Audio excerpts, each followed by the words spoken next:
새해가 40분 남았습니다. 제가 설교가 끝날 쯤이면 새해가 밝았을 겁니다. 묻습니다. 여러분은 새해를 맞이할 준비가 되셨습니까? 스스로 생각해 보십시오. 나는 새해를 맞을 준비가 됐는가? 혹시 이런 생각이 들진 않습니까?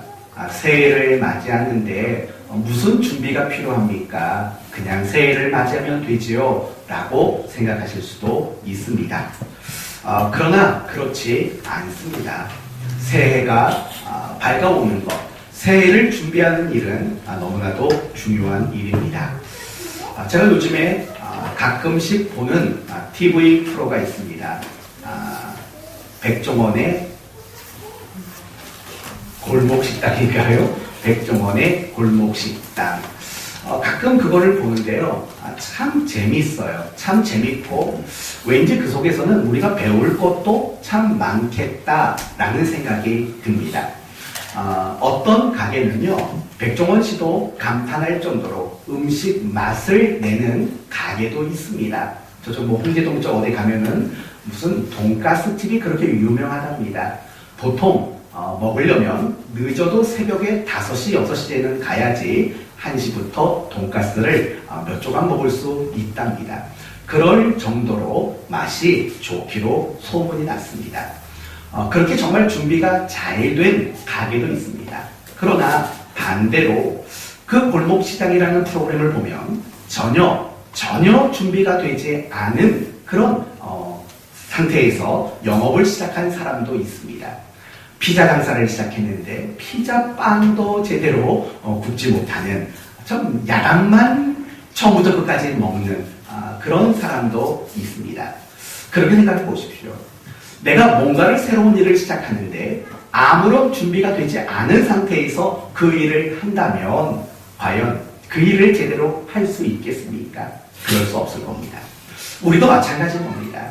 이제 잠시 후면 새해를 맞이합니다. 그런데 새해를 맞이할 준비를 도무지 하지 않았다면 어떻게 우리가 새해를 올해보다 더 나은 해로 만들 수 있겠습니까? 그래서 우리가 새해를 맞이하는 이 나머지 마지막 이 시간에 우리가 과연 새해를 어떻게 준비해야 할 것인가, 무엇을 준비해야 할 것인가, 이 부분에 대해서 간략하게 3가지로 함께 나누려고 합니다. 특별히 오늘 본문을 선택한 이유는 오늘 본문의 배경과 또 오늘 우리가 있는 이 시점이 참 비슷하기 때문입니다. 오늘 본문의 배경은 이렇습니다. 이스라엘 사람들이 바벨론 땅에서 70년간의 포로 생활을 마치고 이제 새로운 시대, 새로운 삶을 앞두고 있는 그 시점에 이스라엘 사람들에게 주신 본문이기 때문입니다. 그래서 오늘 본문을 통해서 우리가 무엇을 준비해야 하는지 3가지로 함께 살펴보려고 합니다. 먼저는 한 해를 돌아보셔야 합니다. 나는 과연 올바른 삶을 살았는가? 우리의 가정은 참으로 올바른 가정의 모습이었는가? 나는 남편 역할 잘했는가? 나는 우리 한숨을 쉬십니까? 깜짝 놀랐지 않습니까? 나는 아내 역할 잘했는가? 이런 것들을 먼저 돌아봐야죠. 오늘은 또 제일 피곤한 시간대 아닙니까? 걱정이 태산입니다. 이 졸린 시간에 과연 성도들이 안 졸고 잘 들을 수 있을까? 혹여나 유두고가 나오는 건 아닐까? 라는 생각도 들고 더 걱정스러운 건 저는 바울이 아니라는 거. 혹시라도 유두고가 생겨도 살려낼 수 없다는 거 감안해서 졸지 마시고 우리 남편 여러분은 어떻습니까? 남편 노릇 잘 하셨습니까? 네, 아내 여러분은 아내 역할을, 아내 노릇을 잘 하셨습니까? 무슨 뜻이죠? 더 나가서 우리가 그리스도인 아닙니까? 과연 우리는 그리스도인으로서 나는 그 역할을 과연 잘했는가? 나에게 맡기신 그 직무들을 과연 나는 잘 감당했는가? 말씀과 기도의 삶은 잘 했는가? 예배하는 삶은 온전히 잘 살아냈는가? 나는 정말 그리스도인답게 살았는가? 내 자신을 뒤돌아보는 일이 분명히 필요합니다. 그리고 중요한 첫 번째는 모든 순간에 우리는 감사할 수 있어야 한다는 것입니다. 더 정확히 말하면 우리가 지난 한 해 살아온 365일 모든 시간 모든 순간 우리는 다 하나님께 감사를 해야 합니다. 여러분은 지난 한 해 어떤 일들을 경험하셨습니까? 혹시 뭐 잘된 거 경험하신 분 계십니까? 뭔가 좀 성공하신 분 계십니까? 정말 내가 생각했던 대로 정말 많은 것을 받은 그런 은혜를 누리신 분이 계십니까? 분명히 그럴 겁니다. 그러나 반대로 2018년도 한 해 동안 실패도 경험한 분이 계실 겁니다. 절망도 경험해 보신 분이 계실 겁니다. 아픔과 상처와 답답함도 경험해 보신 분이 계실 겁니다. 억울함도, 괴로움도, 후회도, 탄식도 경험해 보신 분이 계실 겁니다. 그러나 중요한 것은 그겁니다. 여러분이 지난 한 해 성공하고 잘 되었든 아니면 반대로 실패하고 안 되었든 간에 어떤 순간이든 우리는 하나님께 감사할 수 있어야 하는 겁니다. 이유가 뭔지 아십니까? 하나님은 선하신 분이기 때문이라는 겁니다.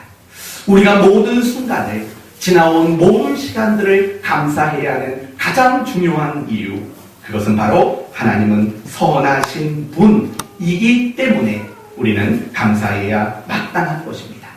다윗의 인생을 한번 살펴봅시다. 다윗의 인생은 항상 푸른 초장과 쉴만한 물가만은 아니었습니다. 다윗이 스스로 고백하지 않습니까?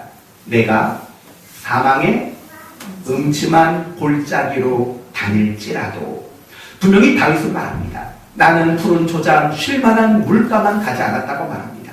사망의 음침한 골짜기도 다녔고 또 원수의 목전에 서는 일들도 다윗의 인생 속에는 있었습니다. 그러나 다윗은 그 모든 순간을 감사했습니다. 이유가 뭐라고 생각하십니까? 분명히 잘된 것도 있지만 그렇지 못한 것도 있습니다.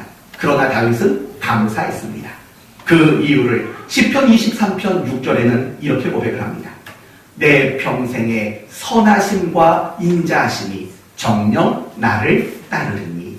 선하심을 앞세워 말입니다. 하나님의 선하심이 내 인생을 붙들고 있기에 그는 감사를 고백하는 겁니다. 비록 사망의 음침한 골짜기, 원수의 목전에서 미친 척까지 했던 그 순간 속에서도 하나님의 선하심 때문에 그는 찬송하고 감사를 올리고 있다는 것입니다. 요셉도 마찬가지입니다. 요셉은 아버지의 사랑을 독차지했습니다. 좋은 옷을 입었습니다. 좋은 거고 잘된 겁니다. 그러나 요셉은 반대의 일도 겪었습니다. 형들에게 미움을 받았고 깊은 웅덩이에 빠졌고 미디안 노예상인에게 팔렸고 노예가 되었고 억울한 누명을 쓰고 감옥에 갔고 거기서 자기를 도와주겠다는 사람이 약속을 어기고 그런 십수년의 고달픈 시간들을 그는 보냈습니다. 시편을 보시면 그 요셉이라는 사람이 했던 고백이 이겁니다. 내 뼈가 상하는 것 같았다라는 그런 말할 수 없는 고통을 느꼈다고 말합니다. 그러나 요셉은 하나님께 감사했고 하나님께 찬송 올렸습니다. 이유가 뭔지 아십니까? 창세기 50장을 보면 당신들은 나를 해하려 하였으나 하나님은 그 모든 것을 바꾸어 뭘 이루어졌다고 하십니까? 선을 이루었다고 말합니다. 이 말은 이런 뜻입니다. 하나님은 선하신 분이십니다. 바로 그 믿음의 고백이 있었기에 요셉은 말할 수 없는 어려움 속에서도 그렇게 감사할 수 있는 사람이었던 겁니다. 욥이라는 사람도 보십시오. 그는 믿음이 좋은 사람이었습니다. 그러나 그가 하나님께 그 믿음 좋은 것으로 많은 복을 받았지만 반대로 고난도 많이 받았습니다. 재산을 잃었지요. 자식을 모두 잃었지요. 건강을 잃었지요. 가정을 잃었습니다. 그런데 욥기서를 보시면 뭐라고 말하냐면 욥이 어리석게 하나님께 원망하지 아니하고 도리어 찬송했다라고 고백합니다. 사랑하는 성도 여러분, 욥이 하나님을 찬송할 수 있었던 이유가 무엇입니까? 하나님은 선하신 분이라는 그런 믿음이 그에게 있었기 때문이라는 것입니다. 우리도 마찬가지입니다. 하나님은 선하십니다. 이쯤 되면 아멘을 한 번쯤은 누군가 해주셔야 되지 않겠습니까? 하나님은 선하신 분이십니다.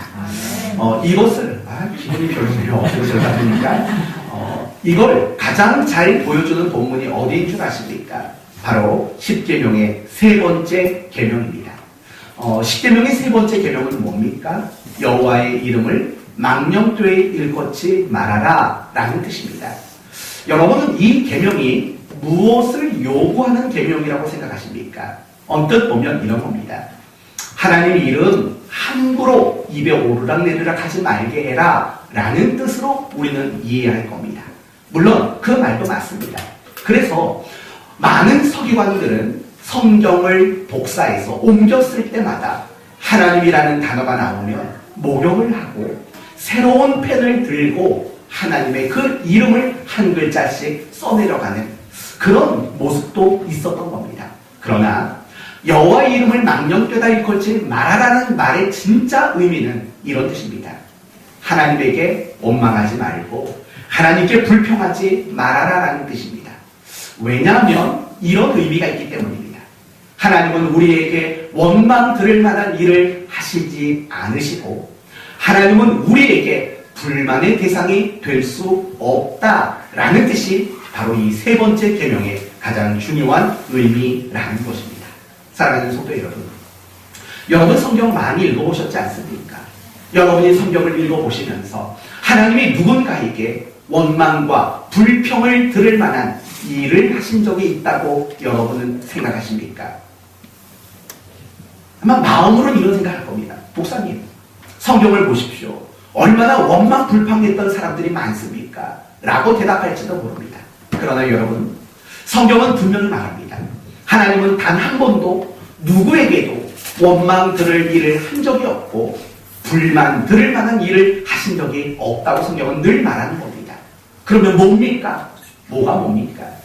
원망하고 불평했던 그 많은 이야기의 중심은 결국은 욕심의 문제가 있는 자리 아닙니까? 더 나아가서 너무나도 짧은 안목이 앞설 때 나오는 것이 원망과 불평의 문제 아니겠습니까? 꼭 명심해야 합니다. 하나님은 선하십니다. 하나님은 원망의 대상이 될 수 없고 불만의 대상이 될 수 없고 우리의 부족의 원인이 될 수 없는 분이라는 이 믿음을 우리는 모두 가져야 합니다. 하나님은 선하십니다. 그 이유 하나만으로도 우리가 지난 365일 동안 무슨 일을 겪었든지 간에 우리는 하나님 앞에 감사하는 것이 마땅한 우리의 모습이어야 한다는 것입니다. 하나님은 선하십니다. 우리를 인도하심에 선하십니다. 또한 우리와 함께하는 일에도 선하시고 우리에게 어떤 일을 행하시는 모든 일에도 하나님은 선하십니다.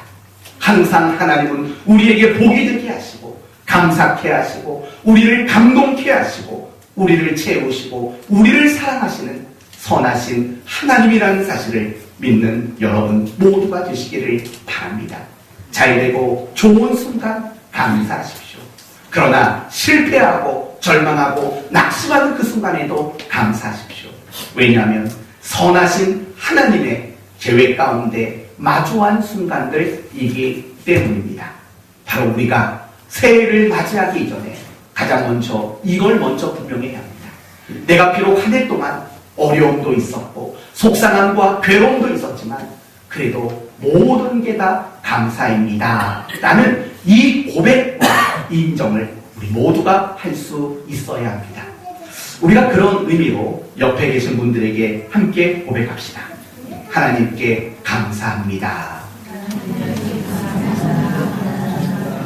아픔도 고통도 감사입니다.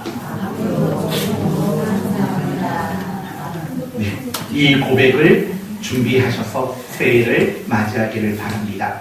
이제 두 번째는 18절을 보셔야 합니다. 18절을 보시면 너희는 이전 일을 기억하지 말며 옛날 일을 생각하지 말아라 라고 말을 합니다. 무슨 말일까요?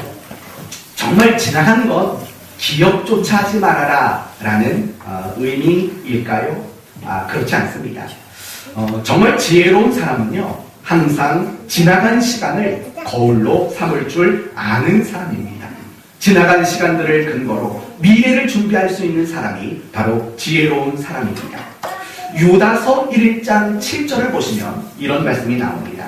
소돔과 고모라와 그 이웃 도시들과 그들과 같은 행동으로 음란하며 다른 육체를 따라 가다가 영원한 불의 형벌을 받음으로 거울이 되었느니라. 그 소돔과 고모라 사건이 오늘날 우리에게 거울이 되는 사건이다 라고 말을 합니다. 또 있습니다. 고린도전서 10장 11절 말씀을 보시면 이런 말이 나옵니다.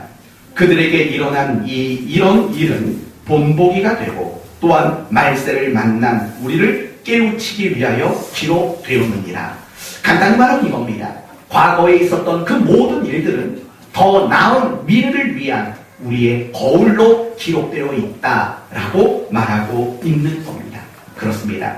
우리는 과거를 잊어서는 안 됩니다. 지난 시간들을 우리는 외면해서도 안 됩니다. 기억해야 합니다. 그러나 오늘 본문 18절은 기억하지 말고 잊어버리라고 말을 합니다. 어떤 말입니까? 얼매이지 말라라는 그런 의미로 우리에게 말해주고 있는 겁니다.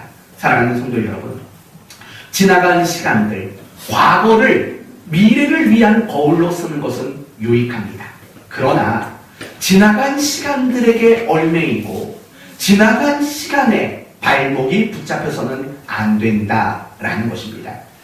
이 부분을 여러분에게 조금 더 쉽게 이해를 시키는 한 예화를 드리겠습니다. 창세기 50장을 보시면 요셉의 아버지 야곱이 죽는 내용이 나옵니다. 그리고 야곱이 죽자 그 요셉의 나머지 형들이 두려움에 휩싸이는 그런 내용들이 소개가 됩니다. 그렇다면 묻습니다. 이 형들은 왜 두려워할까요? 요셉이 자기들을 죽일 수 있다고, 자기들에게 복수할 것이라고 여겼기 때문입니다. 그러나 정말 이해가 되지 않습니다. 왜 이해가 되지 않냐면 요셉이 그 형들을 진심으로 용서해 준 게 이미 17년 전이기 때문입니다. 이미 17년 전에 그 형들을 만났을 때 이미 그들에게 용서를 선포했습니다. 그리고 지난 17년 동안 용서가 진정한 용서였다는 것을 삶으로 보여줄 정도로 형들을 잘 섬겼습니다. 그러나 아버지가 죽자 이 형들은 요셉의 복수를 두려워하기 시작했다는 겁니다. 결국 이 요셉의 형들은 어떤 사람입니까? 과거에 발목이 붙잡힌 사람입니다. 과거에 얼매어 버린 사람입니다. 그래서 그들은 두려움과 절망으로 새로운 시대를 펼쳐가지 못했다는 것입니다. 바로 그걸 말하는 겁니다. 과거에 있었던 어떤 일들을 통해서 우리가 어떤 교훈을 받는 거, 그게 틀렸다는 게 아닙니다.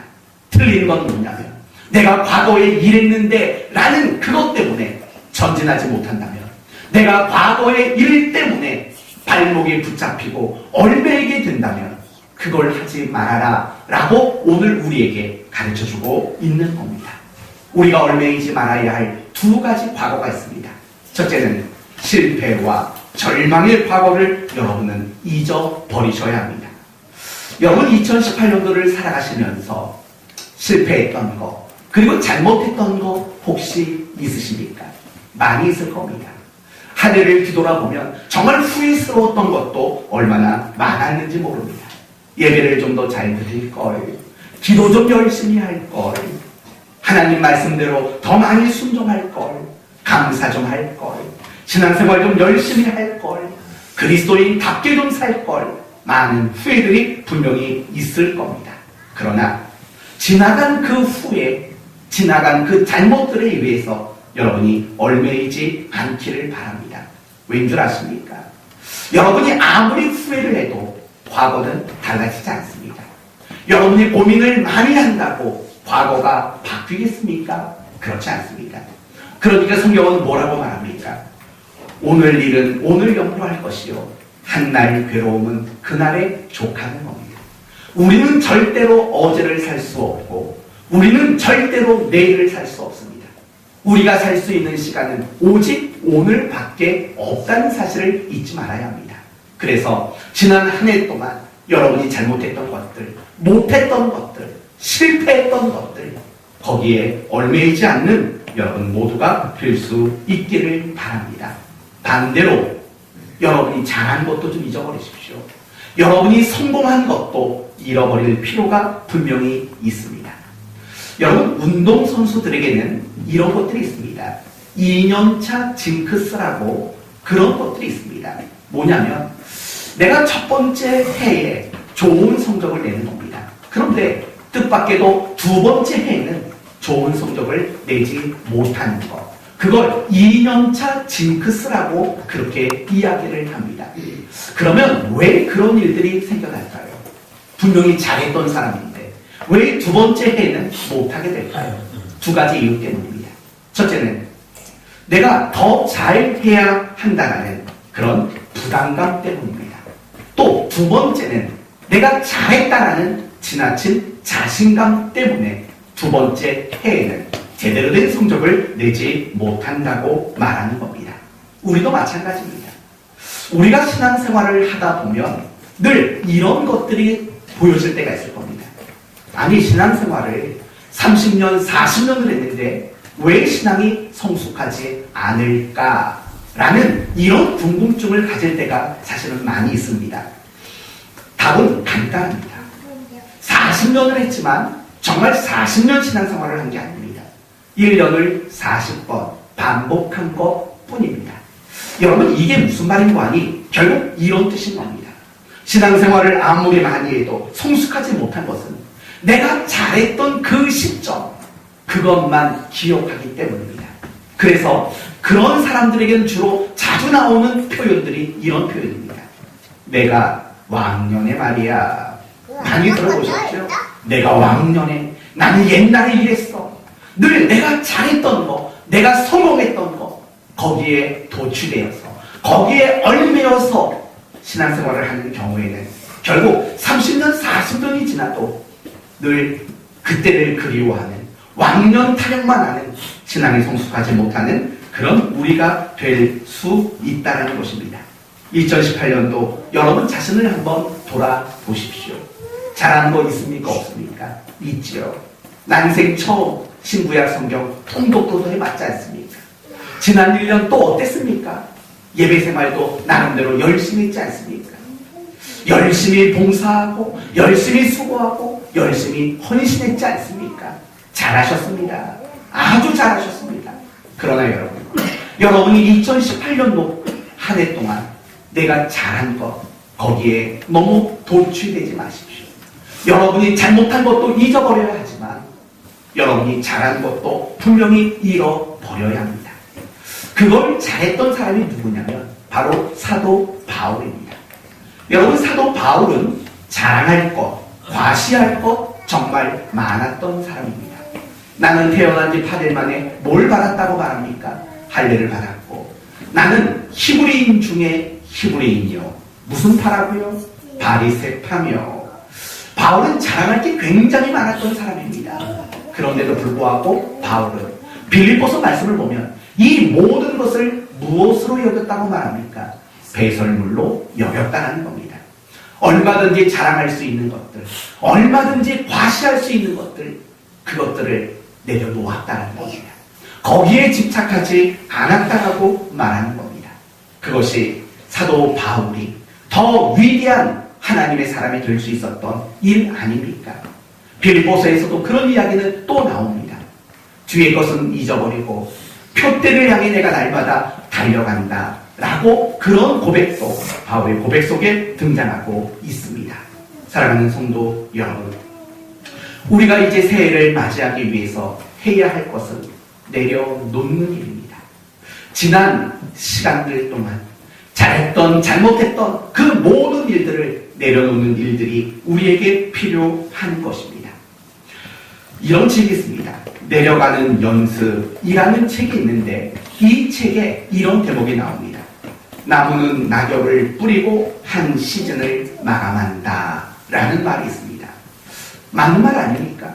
여러분, 새해에 봄에 나무에서 새싹이 돋으려면 반드시 무엇을 먼저 해야 합니까?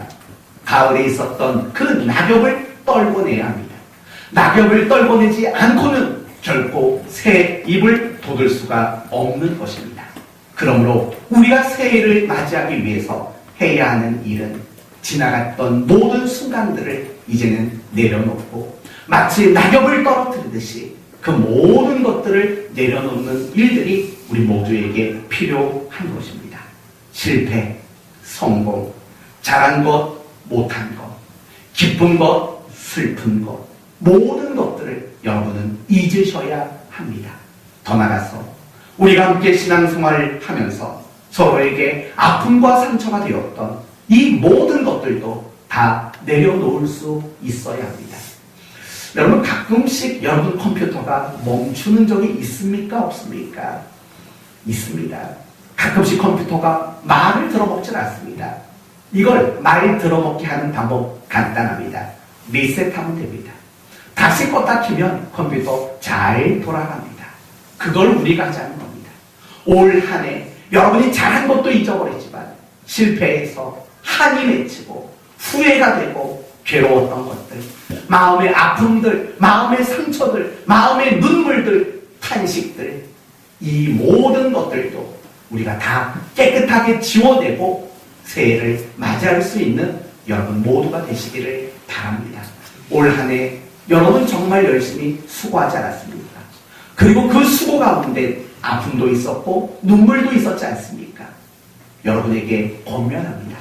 서로를 향한 그 모든 불편하고 또 그 모든 연약했던 우리의 감정들을 다 지우고 정말 깨끗한 마음으로 새해를 맞이하는 이런 은혜가 저와 여러분 모두에게 임하게 될 줄로 믿습니다. 마지막 한 가지, 우리가 새해를 준비하기 위해서는 정말 중요한 준비가 한 가지가 있습니다. 그건 바로 하나님을 기대하는 겁니다. 오늘 본문을 보면 정말 설레이는 구절들이 나옵니다. 볼까요? 16절 말씀 보십시오. 16절. 나 여호와가 이같이 말하노라. 바다 가운데에 길을, 큰 물 가운데 지름길을 내고. 얼마나 멋있는 얘기입니까? 19절 말씀도 보십시오. 보라, 내가 새 일을 행하리니 이제 나타낼 것이라. 너희가 그것을 알지 못하겠느냐? 반드시 내가 광야의 길을, 사막에 강을 내리니 라고 말을 합니다. 여러분, 이 이야기는 이런 뜻입니다. 내가 너희를 위해서 광야에서 길을 내고 사막에서 강을 낼 것이다 라고 말하는 겁니다. 그러니까 결국 이 말은 무슨 말이냐면, 너희가 모든 포로 생활을 마치고 이제 돌아올 건데 내가 너희를 위해 하고자 하는 일들을 너희는 기대하라 라는 말의 뜻인 것입니다. 그렇습니다. 우리가 새해를 맞이할 때 정말 가장 필요한 준비가 있다면 하나님을 기대하는 마음의 준비가 아마도 가장 중요한 준비일 것입니다. 생각해 보십시오. 광야에서 길을 내는 거 상식적으로 가능합니까? 사막에 강이 흐르는 거 상식적으로 가능합니까? 가능하지 않습니다.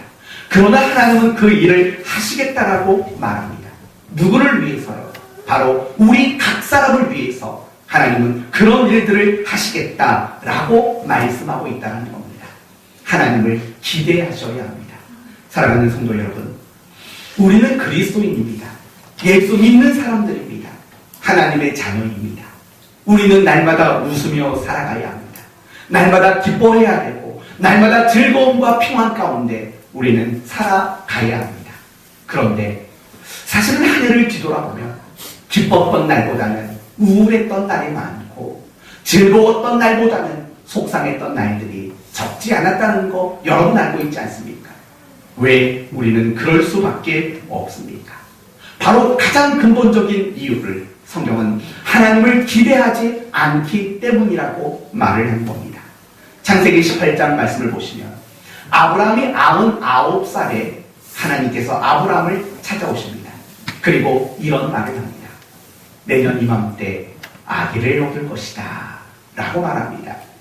내년 이맘때면 몇 살입니까? 100살입니다. 사라는요 90살이지요. 여러분, 이런 말을 들었을 때 어떤 반응이 나와야 맞습니까? 아브라함은 지난 100년 동안 자식을 얻기 위해서 그렇게 기다리고 견뎠던 사람 아닙니까? 그런데 내년 이맘때 아들을 얻을 것이라고 말했다면 이런 반응이 나와야 되지 않겠습니까? 야호, 괴지나 칭칭간에 뭐 이런 표현들이 나와야 마땅하지 않습니까? 그런데 아브라함의 반응이 뭔지 아십니까? 웃었다고 말합니다. 특히 사라가 웃었다고 말합니다. 하나님이 묻습니다. 사라가 웃었다. 사라의 대답은 뭔지 아십니까? 저 안 웃었는데요. 이거였습니다. 여러분 이상하지 않습니까? 하나님이 아들 주겠다고 말씀하셨는데 이번에는 기한까지 알려줬습니다. 75살에 아브라함을 만났을 때에는 어느 때 주겠다라는 기간을 약속하지 않았습니다. 그러나 그가 99살에는 내년 이맘때라는 기한까지 약속했습니다. 그러나 야호를 외치지 못했습니다. 정말 기쁘게 웃지를 않았습니다. 이유는 간단합니다. 하나님께 대한 기대하는 마음이 그 마음속에 없었기 때문입니다. 사랑하는 성도 여러분, 우리가 기쁘지 않는 건 가난하기 때문이 아닙니다. 우리가 즐겁지 않은 건 환경이 어려워서가 아닙니다. 우리가 날마다 평안을 누리지 못하는 것은 내게 주어진 현실 때문만은 아닙니다. 내가 정말 하나님을 기대하고 있는지 그거부터 우리는 철저히 점검할 줄 아는 지혜로운 성도가 되어야 마땅할 것입니다. 앞에 두 가지 중요합니다. 감사하는 것, 잘했든 못했든 잊어버리는 것 중요합니다. 그러나 그것보다 더 중요한 것이 있다면 하나님을 기대하는 마음, 하나님이 나를 위해 일하실 거야. 하나님이 우리의 가정을 믿음의 가정으로 만드실 거야. 아직 우리 가정 가운데 예수 안 믿는 사람들이 있는데 믿음 안에 들어오게 하실 거야. 하나님이 우리의 사업과 일터에 복 주실 거야 라는 그런 기대하는 마음, 하나님이 나를 더욱더 믿음의 사람으로 세우실 것이라는, 하나님이 우리 사랑하는 교회를 더 귀하게 쓰시고 부흥케 하실 것이라는 그런 기대하는 마음을 나는 가지고 있었는가? 이것이야말로 새해를 준비하는 일에 있어서 가장 중요한 준비라는 것입니다. 여러분에게 꼭 묻고 싶습니다. 하나님으로 인한 어떤 기대하는 마음을 가지고 지금 새해를 기다리고 계십니까? 하나님이 정말 일하실 거야 라는 그 벅찬 마음을 가지고 여러분 지금 이 자리에 앉아 계십니까? 만약에요, 정말 하나님을 기대하는 마음이 없이 이 자리에 앉아 있다면 우리는 아직 새해를 맞이할 준비가 되어 있지 않은 겁니다. 그러나 아직 늦지 않았습니다. 아직도 6분이 남았습니다. 이 짧은 시간이지만 여러분, 그 시간이 무엇이 중요합니까? 이 짧은 시간이지만 내가 정말 하나님을 기대합니다라는 믿음의 고백을 여러분 모두가 갖게 될 수 있기를 바랍니다. 그게 제일 중요하다고 저는 생각합니다. 예수 믿는 사람들의 기쁨, 예수 믿는 사람들의 담대함, 예수 믿는 사람들의 능력, 결국은 하나님을 기대하는 마음에서 모든 것이 시작되는 것입니다. 하나님은 이렇게 말씀하십니다. 내가 너를 위해서라면 광야에 길을 내겠다. 내가 너를 위해서라면 사막에서 강을 내겠다 라고까지 하나님은 말씀하셨습니다. 사랑하는 성도 여러분, 이렇게 우리에게 약속하신 하나님을 기대하는 여러분 모두가 될 수 있기를 바랍니다. 몸이 아프신 분이 계십니까? 하나님이 치료해 주실 것이라고 기대하십시오. 여러분의 가정이 믿음으로 온전히 하나 되지 못했습니까? 가정이 하나가 되게 만드실 것을 기대하시기를 바랍니다. 정말 여러분의 오래된 상처들이 씻겨나가지 않았습니까? 씻어내게 해주실 것이라고 기대하시기를 바랍니다. 그런 하나님을 기대하는 마음, 그것이야말로 새해를 출발하는 데 있어서 가장 중요하게 준비해야 할 우리의 신앙의 자세라는 겁니다. 가슴이 좀 설레셨으면 좋겠습니다. 야, 2019년도에 정말 하나님께서 나를 위해 광야의 길을 내시고 사막에 강물을 흐르게 하실 거구나. 그런 기대하는 마음을 갖게 되는 여러분 모두가 되시기를 바랍니다. 하나님은 우리가 기대해도 괜찮은 분입니다. 사람은 기대하지 마십시오. 사람은 기대하면 실망하고 사람은 기대하면 낙심하고 상처받습니다. 그러나 하나님은 우리가 기대해도 괜찮은 분입니다. 그분을 기대해서 낙심한 사람 하나도 없습니다. 2019년도가 하나님을 기대하는 그런 한 해가 되시기를 바랍니다. 말씀을 마치겠습니다.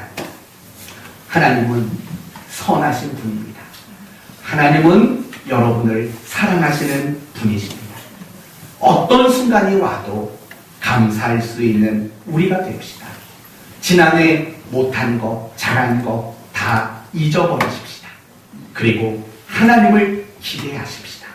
못난이 같은 우리를 다시 쓰시고 부족한 우리를 채워내실, 광야에 길을 내고 사막에 강을 내게 해주실 그 하나님을 기대하는 마음으로 2019년도를 맞이하여 여러분의 삶의 모든 자리가 은혜와 평강의 길이 열리고 축복의 강이 넘쳐 흐르는 새해가 되시기를 예수 그리스도의 이름으로 축원드립니다.